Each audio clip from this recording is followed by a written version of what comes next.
ऐसा मानता हूँ कि जनता नहीं समझेगी ऐसा नहीं समझना, अच्छा ठीक, ऐसा नहीं समझना चाहिए, बल्कि जनता बहुत समझदार है और वो समझती है। और उन्माद एक कॉमन वर्ड है, धार्मिक उन्माद, जातिवाद का उन्माद, इस तरह की चीज़ें आम तौर से हमारी ज़िंदगी में आती रहती है।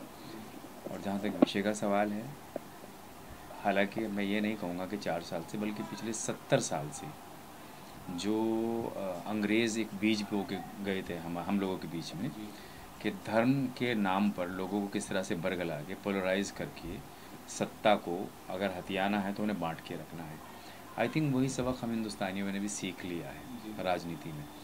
पहले कम होता था, अब थोड़ा ज़्यादा हो रहा है, पर हो बहुत दिन से रहा है। हम लोग हर चीज़ में यूरोप को फॉलो करते हैं क्योंकि वो बहुत तरक्की कर चुका है, लेकिन ये सीख उससे कभी नहीं लेते कि 12,000 साल तक वो लड़ते रहे धर्म के नाम पर।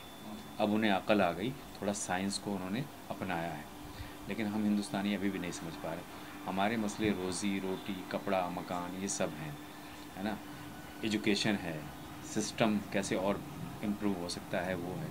हम अभी भी धर्म में उलझे हुए हैं। तो धर्म आपका निजी मसला हो सकता है, आप नमाज़ पढ़िए, पूजा करिए, आप चर्च जाइए, लेकिन उसको राजनीति में ला के, लोगों को बरगला के इस हिंदुस्तान की तरक्की को रोक रहे हैं। तो इसीलिए हमने ये विषय चुना। और बहुत सारे ऐसे लोग हैं, हमने एक छोटी सी रिसर्च की, उसमें पता चला कि जो फैमिलीज़ कई कई साल से साथ रह रही थी, वो धर्म के नाम पे अलग अलग हो गई, उससे उनके बिज़नेस पे फ़र्क पड़ा। अब ये बताइए, अगर बिज़नेस ठप होगा तो मुल्क की तरक्की होगी या मुल्क पीछे जाएगा? तो धर्म के नाम पे ये चीज़ें नहीं होनी चाहिए। बहुत सारे लोगों की मॉब लिंचिंग हुई है, सिर्फ मुसलमानों की नहीं, दलितों की भी हुई है, इवन कई आरएसएस के लोग भी मारे गए। तो ये जो मुद्दा है बेसिकली भीड़ द्वारा, मतलब क्या कहना चाहिए इसको, भीड़ तंत्र, कानून व्यवस्था हमारी क्या सो गई है? पार्टी किसकी है, कौन राजनेता है, क्या पॉलिटिक्स है, वो सब साइड में, सबसे सर्वोपरि है आदमी, उसका बचाना। वो इम्पोर्टेंस कहाँ, हम सो कहाँ रहे हैं? तो हमने ये महसूस किया है कि कहीं भी मतलब लोग इकट्ठा होते हैं, किसी दलित को पीट दिया, बच्चा चुराने की एक परंपरा शुरू हो गई तो उसमें लोगों को पीटना और मारना शुरू कर दिया, गाय के नाम पे लोगों को मारना पीटना शुरू कर दिया। ये जो भीड़ तंत्र है, ये कहीं ना कहीं विचलित कर रहा है हम लोगों को। ये सिस्टम ठीक नहीं है। ये कहीं ना कहीं हमें फिर इमरजेंसी जैसी कंडीशन में लेके जा रहा है, जो बहुत बुरी रही है, या फिर हमें उधर हिटलर और मोसोलिनी की तरफ लेके जा रहा है, जो हमारे विषय नहीं है।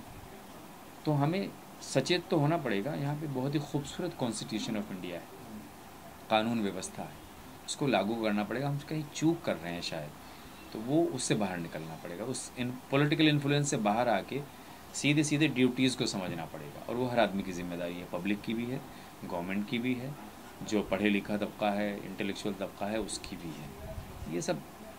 ये सब सोचते हुए हमने इस विषय को उठाया, और हमें लगा है कि जो ह्यूमन रिलेशन डिस्टर्ब और डिस्ट्रॉय हो रहे हैं, उस सब चीज़ों को लेके बहुत ज़रूरी है कि इस तरह की खूबसूरत, आर्टिस्टिक, मेलोड्रामेटिक, रियलिस्टिक, ये सारी चीज़ें डाल के एक फ़िल्म बनाई जाए। सर, आपसे जानना चाहूँगा, एक नेगेटिव किरदार निभा रहे हैं इस फिल्म में, तो बताइए कैसा बहुत ज़्यादा इन्फ्लुएंस होगा उस किरदार का दर्शकों पे? नहीं, अच्छा है वो। उन्हें ऐसा ही लगेगा कि जैसे कि एक आम नेता होता है जिसे हम चुनते हैं, कि हम सही चुनते हैं उसको या गलत चुनते हैं, वो फिल्म देखने के बाद ही पता चलेगा आपको। तो कुछ सिमिलर रियलिटीज़ हैं जो मतलब जो दिखाई गई है उसमें, कि मतलब किस तरीके से जो नेता होता है अपने फ़ायदे के लिए उन चीज़ों को कैसे इस्तेमाल करता है। वो चाहे अच्छी हो चाहे बुरी हो, वो अपना बेनिफिट देखता है।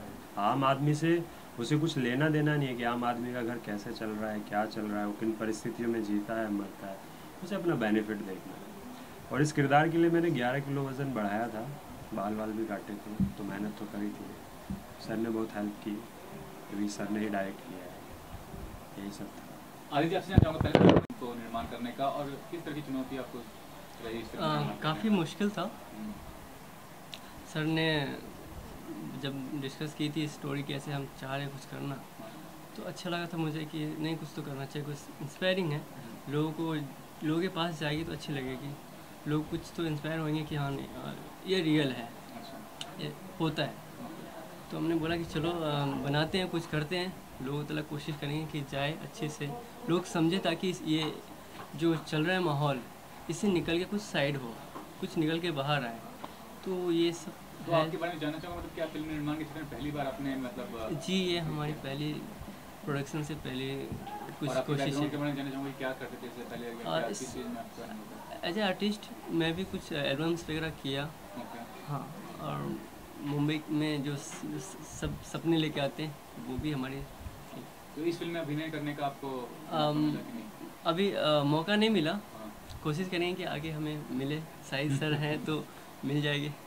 सर ये जानना चाहूँगा कि जो आप फिल्म बनाए हैं, कभी लोग कितना एक्सेप्ट करेगा? अगर सेंसर की बात करें तो सेंसर हो गया फिल्म का, किस तरह से रिस्पॉन्स रहा? हाँ, फिल्म सेंसर हो गई है, काफ़ी उनसे बातचीत भी हुई क्योंकि उन्होंने 14 या 15 कट फिल्म को दिए।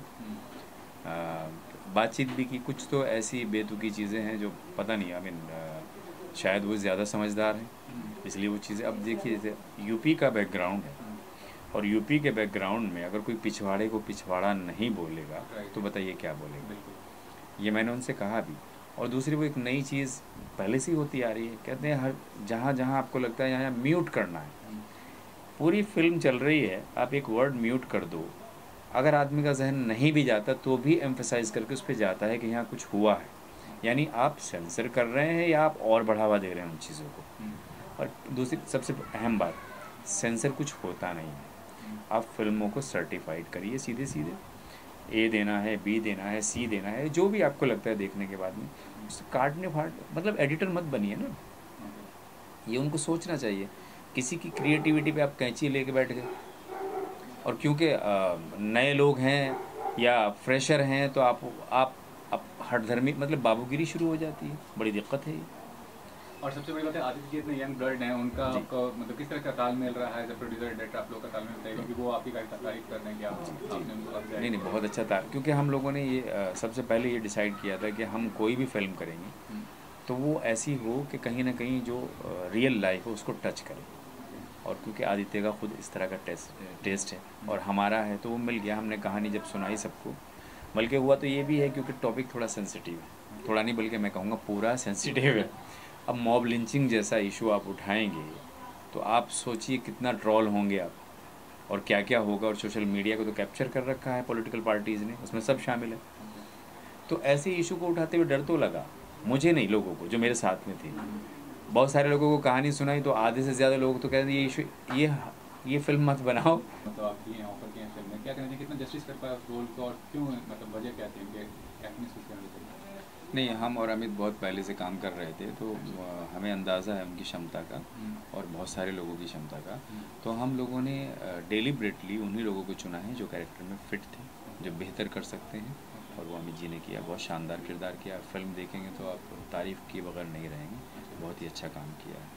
और मैं मानता हूँ कि नेगेटिव या पॉजिटिव कुछ नहीं होता, प्रोटोगनिस्ट है, एंटीगनिस्ट है, एक किरदार है, आपको निभाना है, और वो बहुत शानदार तरीके से निभा। तो टारगेट ऑडियंस क्या है बताइए, और ये बताइए कि किस तरह से आगे आप प्रमोट करने वाले हैं। फिल्म फेस्टिवल आजकल बहुत बड़ा माध्यम हो गया है, तो वहाँ पे आप ले जाएंगे कि फिल्म को, या किस तरह से प्रमोशन करने? 3-4 फेस्टिवल में हमने अप्लाई किया है। जैसे कांस में हम लोगों ने अप्लाई किया तो ऑफिशियली सिलेक्शन भी हुआ था।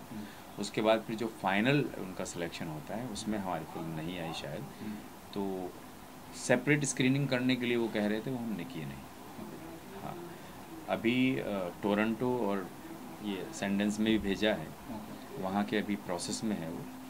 हमने कोशिश की है कि फ़िल्म जो है वो दोनों जो तरीक़े हैं, चाहे वो क्योंकि हमारा मकसद है मैक्सिमम ऑडियंस तक पहुँचना, चाहे वो फेस्टिवल के ज़रिए से पहुँचे या पब्लिक के ज़रिए से। आप फिल्म अगर वैसे देखें तो हमारी मास अपीलिंग फिल्म है।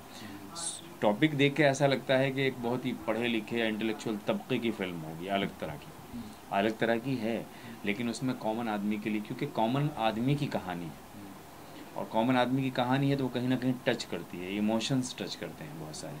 दोस्ती है, फिर आपस के रिलेशंस हैं, फिर लव स्टोरी भी है, वो सारी चीज़ें हैं। वो सारी चीज़ें जो मिलके जब फिल्म बनी तो बहुत ही खूबसूरत फिल्म निकल के आई।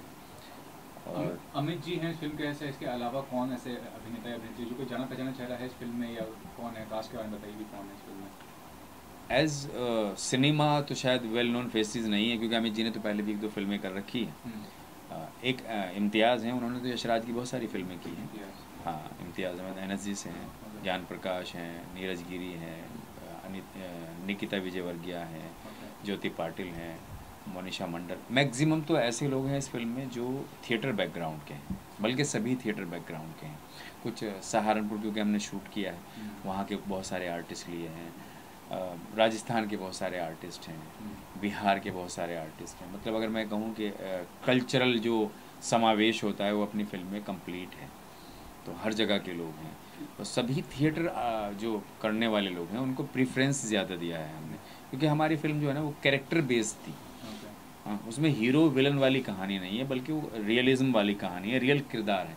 तो हमने कोशिश की है कि उसी तरह के रियल किरदार चुने जाएं, और उस आई थिंक उसमें हम काफ़ी हद तक कामयाब भी हैं। लास्टली ये पूछना चाहूँगा कि आप देखते हैं कि फिल्म भी एक बिजनेस ही है, कंट्रोवर्सी क्रिएट की जाती है अगर कोई ऐसी फिल्म हो, तो क्या आप समझ लें 10 तारीख है, कितना ज़्यादा आपको अभी चुनौती फेस करना पड़ रहा है, या कोई ऐसा पोजीशन हुआ है किसी पार्टी से, किसी ग्रुप से इस फिल्म को लेकर? नहीं, मुझे नहीं लगता किसी पार्टी या किसी ग्रुप को इसमें कुछ इस तरह की कंट्रोवर्सी दिखाई देगी। हमने फिल्म में बहुत ही खूबसूरत तरीके से कुछ चीज़ें हैं जो हम सोचते हैं इंटरेस्टिंग वे में कहने की कोशिश की है। फिल्म में ऐसा भी कुछ कंट्रोवर्शियल नहीं है। कंट्रोवर्शियल होता तो सबसे पहले सर्टिफिकेशन बोर्ड ही वहाँ पे पाबंदियाँ लगाता। उन्होंने जो जो कहा हमने करके दिया, लगाई भी है, हालांकि वो की भी हैं हमने। लेकिन मुझे लगता है उस कहानी कहना इम्पोर्टेंट है, और कहानी कहने में हम कामयाब हुए, और वही कह रहे हैं, आगे भी इस तरह की कहानी कहते रहेंगे। और जहाँ तक आपने बिज़नेस की बात की है, मेरा मानना यह है कि अच्छी फिल्म बनाएं, प्रोजेक्ट ना बनाएं। जब आप अच्छी फिल्म बनेगी तो वो अपने आप ही बिज़नेस भी करेगी और लोग भी देखेंगे। अगर आप प्रोजेक्ट के तौर पे फिल्में बनाएंगे तो आई थिंक बहुत सारी फिल्मों का बुरा हाल हुआ है, होता है। तो अपील है, बल्कि जितने भी हमारे कुलीग हैं, सीनियर्स हैं, और भी बहुत सारे लोग हैं, कि प्लीज़ फिल्म को खूबसूरत और अच्छा बनाएं, अच्छी फिल्म बनाएं, प्रोजेक्ट बनाना बंद कर दें। आई थिंक काफ़ी सिनेमा अच्छा हो जाएगा। हमें जी जानना चाहूँगा कि काफ़ी तारीफ मिल रही है आपको, क्या कहना चाहेंगे कि आपका ये फिल्म को लेकर कैरियर में कितना टर्न आने वाला है, और पहले भी जो आपने फिल्म किया आपके बारे में जानना चाहूँगा, बेसिकली कहाँ शुरुआत की आपने, किस तरह से आपका कैरियर रहा है अभी तक? मैंने 2005 से स्टार्ट किया था अपने करियर का, और फिर 2007 में मुंबई आ गया था। फिर आने के साथ साथ धीरे धीरे चीज़ें, मतलब मॉडलिंग से स्टार्टिंग की, फिर सर के साथ में जुड़ा थिएटर पे। फिर मेरी एक फ़िल्म रिलीज़ हुई थी 2015 में, मकड़जाले पॉलिटिकल ट्रक। उसमें मैंने एज ए हीरो काम किया था। फिल्म ठीक थी, अच्छी थी फिल्म, लेकिन अभी जो जो किरदार सर ने मुझे बताया था, जो सुनाया कि अमित ये किरदार हम सोच रहे हैं तुम्हारे बारे में, मैं ठीक है। तो मैंने पूछा सर कि आपको लग रहा है कि मैं कर पाऊँगा? सर ने बोला हाँ मुझे लग रहा है। जब सर ने इतनी बड़ी जिम्मेदारी दे दी तो मेरा भी फ़र्ज़ बनता था थोड़ा सा उसमें अपने तरीके से मैं कुछ कर सकूं। तो मैंने वेट गेन किया था इसके लिए, इस किरदार के लिए, और बाल भी काटे हैं। तो गया हूँ, देखते हैं अभी, लेट्स सी। वो तो 10 तारीख को ही पता चलेगा कि कितनी मेहनत सफल हुई और कितनी नहीं हुई। लेकिन मुझे तो बहुत मज़ा आया, मतलब वो किरदार प्ले करने में, तो शंकर योगी का तो जो महत्वाकांक्षा है वो क्या फिल्मों तक सीमित है, कि टेलीविजन ही बड़ा मीडियम है, वेब सीरीज़ है, काफ़ी सारे मीडियम आजकल आपको पता है कि ओपन हो चुके हैं, तो क्या कहना चाहेंगे, फिल्में ही आपका एक मकसद है करने का, या कुछ और भी अपॉर्चुनिटीज़ आपको मिले तो करेंगे? नहीं, आज के टाइम में इतना माध्यम हो गया है कि एक एक्टर के लिए बहुत सारे ऑप्शंस हैं। अब ये नहीं है कि वो फिल्म से ही हिट हो सकता है, टीवी में भी इतना नाम है तो टीवी से भी वो चल ही रहा है ना। वेब सीरीज़ है, आज के टाइम में वेब सीरीज़ भी कितना अच्छा हो गया है। मतलब आज के टाइम मुझे नहीं लगता कि वो फिल्म करेगा तो ही स्टार बन सकता है, वो किसी भी माध्यम से आज के टाइम में स्टार बन सकता है। और फिर मैं यहाँ पे एक स्टार बनने नहीं आया हूँ, स्टार तो बनना ही है, ऑब्वियस ही बात है, लेकिन एक मेन मकसद है कि जो अंदर का जो कलाकार है उसको हम जिंदा रखें।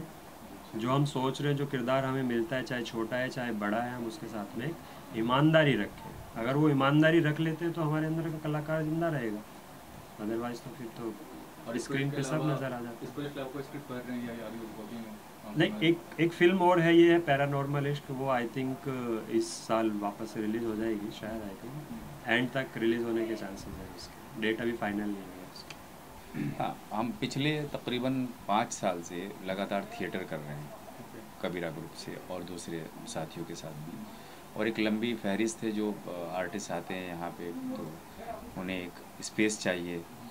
बहुत सारे प्रभावित होके आ जाते हैं क्योंकि स्टारडम हमारे यहाँ बहुत है।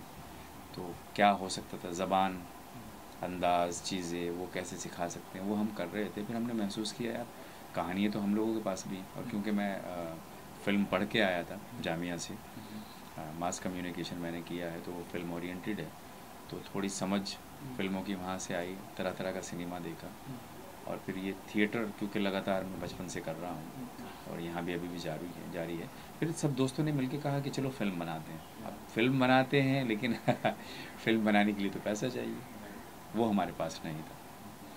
कहानी लिखी, बहुत सारी रीडिंग की, स्क्रिप्ट्स की, बहुत सारे लोगों को सुनाई, तो कुछ लोग आगे आए लेकिन कुछ लोग सब्जेक्ट इतना सेंसिटिव था पीछे चले जाते थे। यहाँ तक हुआ कि फिर दोस्तों और रिश्तेदारों और इधर उधर कंगालना शुरू किया और पैसा इकट्ठा किया, पब्लिक फंडिंग की। आपको यकीन नहीं होगा, 5 रुपये भी अगर किसी ने दिखे हमने उसका वेलकम किया, आओ।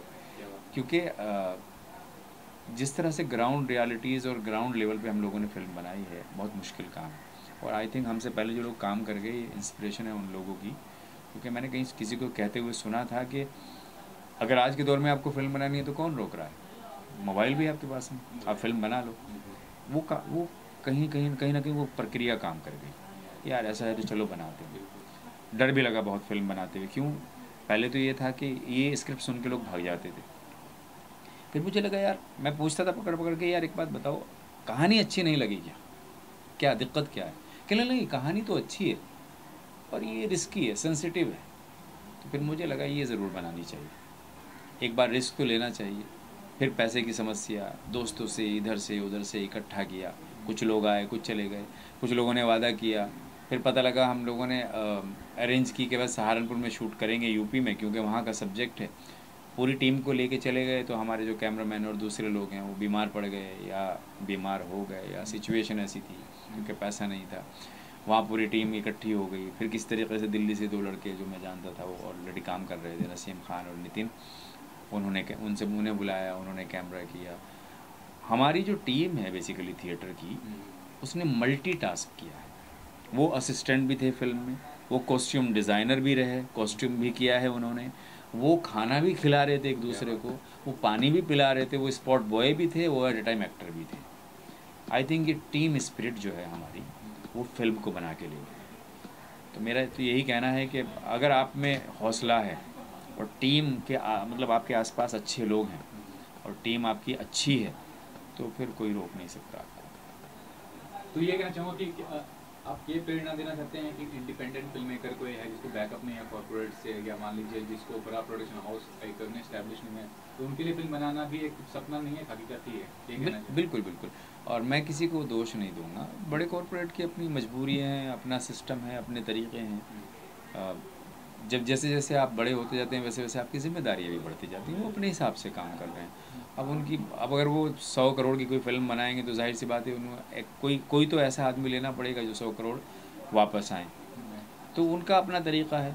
लेकिन हम लोगों ने ये शुरुआत इसलिए की है, तो ये है कि थिएटर वाले आर्टिस्ट कमाल के होते हैं, इसमें तो कोई शक ही नहीं है। मतलब मैं तो ये कहूँगा कि हर आदमी को पहले थिएटर करना चाहिए, उसके बाद फिल्मों में कदम रखना चाहिए, क्योंकि वहाँ से आपको डिसिप्लिन, काम करने के तरीक़े, अलग अलग नुआंसेस, बहुत कुछ पता चलता है। और आपने देखा भी होगा बहुत सारे हमारे जो आर्टिस्ट हैं वो थिएटर से कामयाब भी हो रहे हैं, चाहे इरफान हो, नवाज़ हो, या बहुत सारी एक लंबी फहरिस्त है, एक का नाम ले तो 10 छूट जाते हैं। और अब तो इंस्पिरेशन ये हो गई कि बड़े बड़े स्टार भी अब सब्जेक्ट ढूंढने लगे हैं। हर फिल्म में कहीं ना कहीं सब्जेक्ट चलता है। और अच्छी फिल्म में जो इंडिपेंडेंट फिल्म मेकर है उनके लिए ये चैलेंज होता है, क्योंकि उनके पास पैसा नहीं होता तो टीम नहीं जुट पाती, ये बहुत बड़ा चैलेंज होता है। लेकिन हमारी ये खुशकिस्मती है या अच्छे लोग हैं या लोगों का स्वभाव है कि हमारे पास टेक्निकली टीम बहुत स्ट्रॉन्ग है। एडिटर हो चाहे, मतलब सब अपनी टीम के हैं सब, और बहुत सारे लोगों ने इसमें मदद भी की है। जैसे यहाँ पे एक वो है हसन राशिद, उनका स्टूडियो है 24 आवर्स, आप कभी भी उनके यहाँ काम करो, जाके अपना काम रोक के हम लोगों को दे देते, ऐसा मुश्किल से होता है।